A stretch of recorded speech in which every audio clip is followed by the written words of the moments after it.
आज हम करने जा रहे हैं आर्टिकल्स। आर्टिकल जो है दो तरह के होते हैं, डेफिनेट और इनडेफिनेट आर्टिकल। आज मैं बहुत ही एक मेन पॉइंट बताऊंगा, फिर उसके बाद आपको आर्टिकल में कभी भी आप मिस्टेक नहीं करोगे, हमेशा आपसे ठीक होंगे। अभी वो मेन पॉइंट्स अभी देखना। देखो, आर्टिकल दो होते हैं, डेफिनेट और इनडेफिनेट। डेफिनेट आर्टिकल होता है द और इनडेफिनेट होता है ए और एन। कोई भी चीज़, जब कोई भी नाउन जो हो डेफिनेट होता है कि भाई हाँ वही, वो चीज़ जब डेफिनेट होती है तो आर्टिकल दा का यूज करते हैं, नहीं तो ए और एन का यूज करेंगे। ए और एन के लिए आप हमेशा ध्यान रखें, we use a an before a singular noun. हमेशा एक सिंगुलर नाउन के आगे ही लगेगा ए और एन। यदि नाउन प्लूरल है तो वहाँ पे आर्टिकल ए और एन नहीं लगेगा, ये हमेशा ध्यान रखना आपने। यदि आपका जो नाउन है, जिस वर्ड से आगे आप आर्टिकल यूज कर रहे हैं, ए और एन का यूज करना है, दा का यूज करना, तो आप वहाँ देख लेना। यदि आपकी नाउन प्लूरल है तो ए और एन बिल्कुल नहीं लगेगा वहाँ पे। तो ए और एन लगाने के लिए पहली बात तो ये है कि आपका जो नाउन है वो सिंगुलर नाउन होना चाहिए। अब देखिए, कुछ और बातें भी अभी आएंगी, जैसे कनिष्का इज ऑनेस्ट गर्ल। अब इसको सबसे पहली बात आप इस चीज़ में ध्यान रखना कि वो नाउन होना जरूरी है। अब मान लीजिए एन आएगा इसमें, क्योंकि इसमें जो ऑनेस्ट है हम ऐसे लिखते हैं ऑनेस्ट। ए आया हमारा जो ये डिपेंड करता है एन लगाने के लिए, केवल एक ही चीज़ पे डिपेंड करता है कि हमारी जो साउंड है वो वावल की निकलनी चाहिए।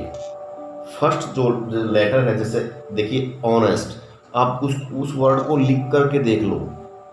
आप लिखेंगे तो पहला, जब आप स्वर और व्यंजन आप जानते हैं हिंदी में, तो हमारा जो हिंदी के स्वर है वो आएगा पहला। यदि वो पहला आया है तो एन आएगा। अभी ऑनेस्ट में इसको ऑनेस्ट नहीं बोलते, ऑनेस्ट बोलते हैं, एच साइलेंट है।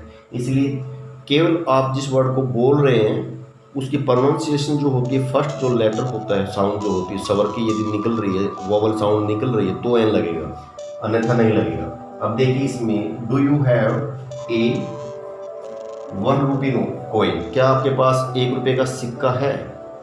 अब इसमें ए आएगा, एन नहीं आया, जबकि ये ओ से शुरू है।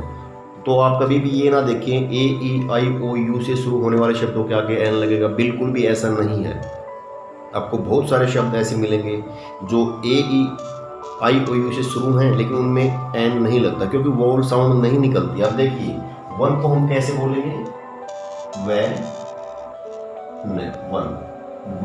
वे की साउंड निकल रही है, वे हमारा जो है स्वर नहीं है, इसलिए इसमें एन नहीं लगेगा। आई मेट ऑस्ट्रेलियन, आगे आवाज निकल रही है तो एन आएगा, an Australian and A European. मैं एक ऑस्ट्रेलियन से मिला और एक यूरोपियन से मिला, इसमें यूरोपियन में ये की साउंड निकल रही है, यूरोपियन या ये हमारा स्वर नहीं है, इसलिए इसमें क्या आएगा ए, जबकि ई से शुरू है।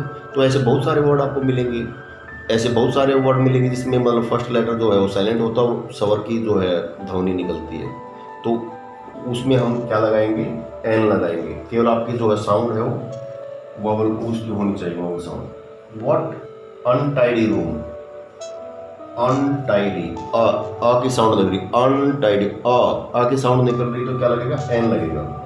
Yashika has elder brother, Yashika का अपना एक भाई है, सगा भाई है, हैज एन आएगा, एल्डर, ए की साउंड निकल रही है तो लगेगा इसमें an, elder brother. My uncle teaches in, मेरा अंकल है जो पढ़ाता है इन ए यूनिवर्सिटी, ये की साउंड निकल रही है, ये की साउंड निकल रही है तो क्या लगेगा, ए लगेगा। तो ये छोटी छोटी बातें थी जिस पे आपको ध्यान देने की जरूरत थी। किसी भी शब्द को केवल ये देख लो जिस शब्द के आगे आप कंफर्म हो चुका है भाई इसमें ए या एन में से एक लगना है, तो एन लगेगा जब जिस वर्ड को के आगे आप एन लगा रहे हो, केवल ये देख लो उसकी जो साउंड है, फर्स्ट लेटर की जो साउंड है वो आपकी वावल की निकल रही है या नहीं, बस इतना देखना है। ये मत देखो ए ई आई ओ से शुरू है या नहीं, उनसे कोई फर्क नहीं पड़ने वाला है, केवल आपको वही चीज़ देखनी है। देखिए, अब हम आर्टिकल दा का यूज करेंगे, यहाँ ध्यान दें। दा का यूज कहाँ होता है, रिवर्स, कोई फेमस बिल्डिंग्स होती हैं उनके नाम के आगे, माउंटेन्स जैसे द हिमालयाज, न्यूज़पेपर जैसे आप देखते हो the times of India, the Hindustan times, English के जो न्यूज़पेपर हैं उनके नाम के आगे लिखा रहता था। रिपीटेड नाउन, ये बहुत ही इंपॉर्टेंट पॉइंट है। रिपीटेड नाउन, जब कोई नाउन रिपीट होता है तो नाउन डेफिनेट हो जाता है, और डेफिनेट होता है तो डेफिनेट आर्टिकल आएगा the.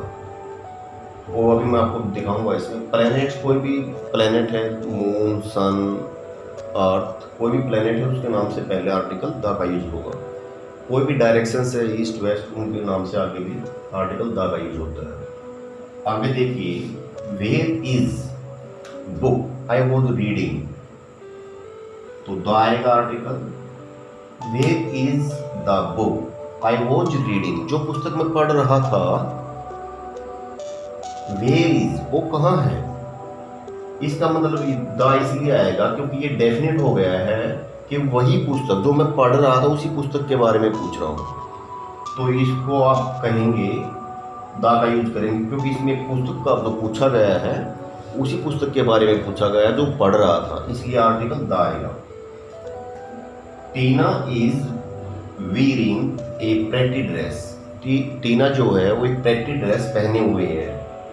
The dress is pink in colour. अब ये है रिपीटेड नाउन जो मैंने बताया था। कोई भी नाउन यदि रिपीट होगा तो आर्टिकल द, देखो पहले तो जो ड्रेस थी ए आया, ए प्रेटी ड्रेस, अब यहाँ पे द आया इस ड्रेस के आगे क्योंकि वही ड्रेस, उसी ड्रेस के बारे में बात हो रही है। ये नाउन यहाँ पे रिपीट हो गया है। पहले सेंटेंस में Tina is wearing a pretty dress, a आया आर्टिकल यहाँ पे, फिर अब इस ड्रेस से रिलेटेड जितने भी सेंटेंस आप और बनाएंगे हर जगह आर्टिकल द का यूज होगा क्योंकि वो ड्रेस डेफिनेट होगी, उसी ड्रेस के बारे में बात हो रही है। तो the dress is pink in colour. Next है, अब ये जैसे ताजमहल है तो फेमस बिल्डिंग है, तो इसके आगे आर्टिकल द आएगा। Is located in Agra. I saw a horse, मैंने एक घोड़ा देखा। अब घोड़ा देखा तो उसमें फिर नाउन रिपीट हो गया तो आर्टिकल द आया। देखिए, द हॉर्स वॉज व्हाइट, अब उसी घोड़े के बारे में बात हो रही जो पहले सेंटेंस में यूज हुआ था। अब हॉर्स तो ये भी, हॉर्स ये भी, यहाँ पे हॉर्स के आगे ए आ रहा है और यहाँ हॉर्स के आगे द आया। अब इसी घोड़े के बारे में जितने भी सेंटेंस और बनाओगे हर जगह द का यूज होगा क्योंकि डेफिनेट हो गया, उसी घोड़े के बारे में बात कर रहे हैं। I saw a horse, the horse was white. अब ये तो भाई प्लेनेट है, प्लेनेट के आगे आएगा article the sun rises in the east, ये डायरेक्शन के आगे द आएगा। तो आपको सभी को समझ में आ गया। वीर बेटा आप थोड़ा ध्यान दिया करो, इधर उधर देख रहे थे, वैसे आप बड़े अच्छे बच्चे, इंटेलिजेंट हैं। मैं स्पेशल वीर को कह रहा हूँ, 4-5 बच्चे अभी कनिष्क का और देख रहे थे, बहुत अच्छे से आप पढ़ते हैं, लेकिन पूरा ध्यान लगाओ, कोई बात समझ में ना पूछ लिया करो। Thank you.